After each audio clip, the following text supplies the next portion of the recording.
अस्सलाम वालेकुम viewers, I am Majid Ali.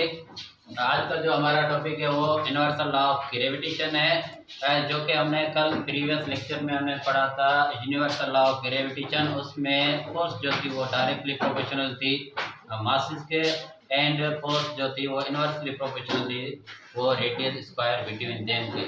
अब हमारे पास क्या है, यहाँ पर मैंने लिख दिया है कि फोर्स जो है वो इनवर्सली प्रोपोर्शनल है रेडियस स्क्वायर बिटवीन देम। तो यहाँ पर कंसीडर किया मैंने, देखा इसका अंदर मास ऑफ अर्थ, एक जो है हमने मास लिया है वो मास ऑफ अर्थ है, और दूसरा मैंने यहाँ पर मास लिया है वो है मास ऑफ मून। तो मून यहाँ पर क्या है कि मून जो है वो कम्प्लीटली एक ऑर्बिट में रोटेट कर रहा है, मूव कर रहा है, हरकत कर रहा है। तो इस कम्प्लीटली सर्किल को हम कहते हैं that one is called the circumference. और सर्कमफेरेंस का जो कि फार्मूला हमारे पास है वो C is equal to 2πr। Circumference जो है इक्वल टू है 2πr के। अब हमारे पास क्या है, यहाँ पर मैं लिख सकता हूँ कि ऑब्जेक्ट है यानी मून है वो रोटेट कर रहा है कम्प्लीटली। तो it mean consider an object moving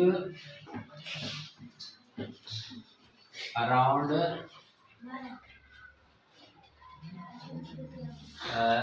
circle. एक ऑब्जेक्ट है जो कि सर्किल में मूव कर रहा है, हरकत कर रहा है। तो वो जो मूव कर रहा है, मोशन है, उस मोशन को हम कहते हैं स्पीड। जो कि स्पीड हमें बताया, स्पीड किसे कहते हैं? स्पीड हम कहते हैं distance per unit of time. Distance per unit of time that is called the speed. अब ये ऑब्जेक्ट जैसे भी कंप्लीटली रोटेट करेगा तो ये कंप्लीटली रास्ते को हम कहते हैं सर्कमफेरेंस। और ये जो मोशन में है, मूव कर रहा है, हरकत कर रहा है, तो इसकी हरकत को हम कहते हैं स्पीड। और स्पीड हमारे पास बराबर होती है distance per unit of time. और स्पीड को हम रिप्रेजेंट करते हैं, स्पीड को हम रिप्रेजेंट करते हैं v से। एंड यहाँ पर जो डिस्टेंस है वो डिस्टेंस कौन सा है? वो डिस्टेंस है सर्कमफेरेंस। तो सर्कमफेरेंस को यहाँ पर हमने c से रिप्रेजेंट कर दिया। और टाइम, तो यहाँ पर भी एक मखसूस टाइम है, तो ये एक कंप्लीटली रोटेट कर रहा है, एक कंप्लीटली चक्कर लगता है। तो इस टाइम को हम कहते हैं टाइम पीरियड। और टाइम पीरियड को हम रिप्रेजेंट करते हैं कैपिटल T के साथ।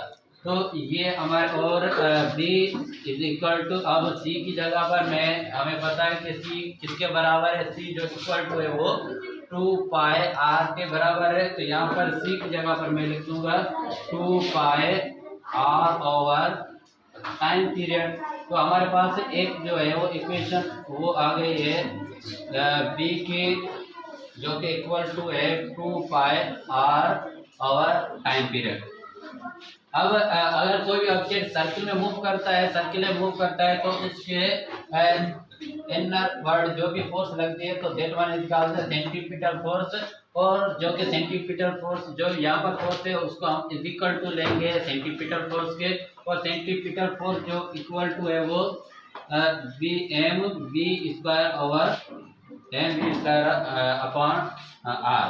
तो सेंट्रीपिटल फोर्स जो बराबर है वो mv square over r. Equation जो है वो इक्वेशन नंबर 2 है। तो इक्वेशन नंबर 2 हमारे पास ये बन गई है। अब ये b की वैल्यू हमें पुट करनी है इस इक्वेशन में, इक्वेशन नंबर 2 में करनी है। तो यहाँ पर मैं लिख सकता हूँ putting the value of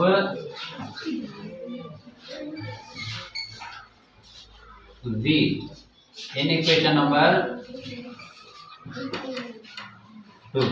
2 equation में हमें वैल्यू पुट करनी है। किसकी पुट करनी है? वेलोसिटी की पुट करनी है। तो F is equal to mass same हमने लिख दिया।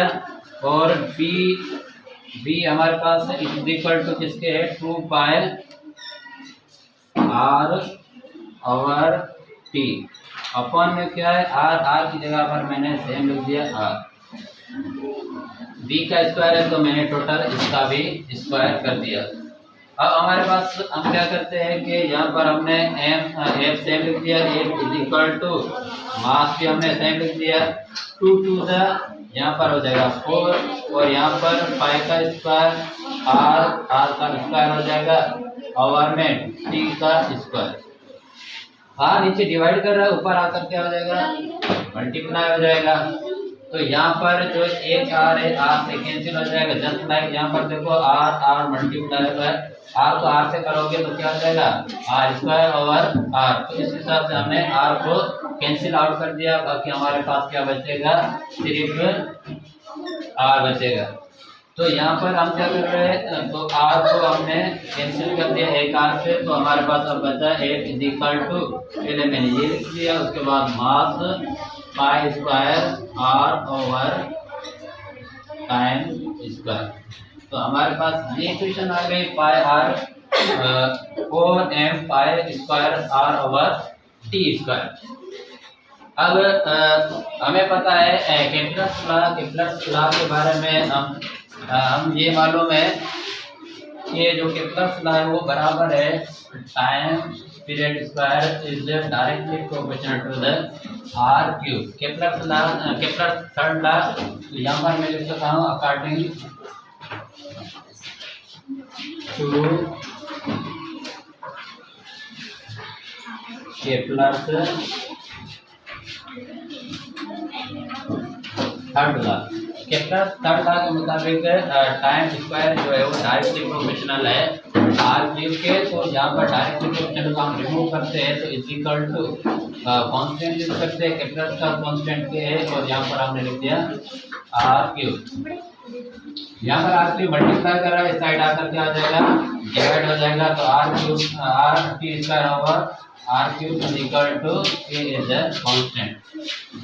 तो यहाँ पर इसके नीचे कुछ नहीं है तो 1 है, जब इसका इन्वर्स करेंगे तो ये बराबर हो जाएगा 1 over K is equal to, inverse करोगे तो ये ऊपर आ जाएगा और ये वैल्यू जो है वो नीचे आ जाएगी। तो यहाँ पर हम लिख सकते हैं R cube over T square. तो ये जो होगा वो इन्वर्स हो जाएगा केप्लर्स का, जो कि हमें यहाँ पर देखो तो हमें क्या चाहिए, हमें आर क्यूब चाहिए। तो आर क्यूब बनाना है तो हम क्या करेंगे, मल्टीप्लाई भी आर स्क्वायर से करेंगे और डिवाइड भी आर स्क्वायर से करेंगे। तो इस इक्वेशन में हम क्या करेंगे, multiply and divided R square से हम मल्टीप्लाई भी करेंगे और आर स्क्वायर से हम डिवाइड करेंगे।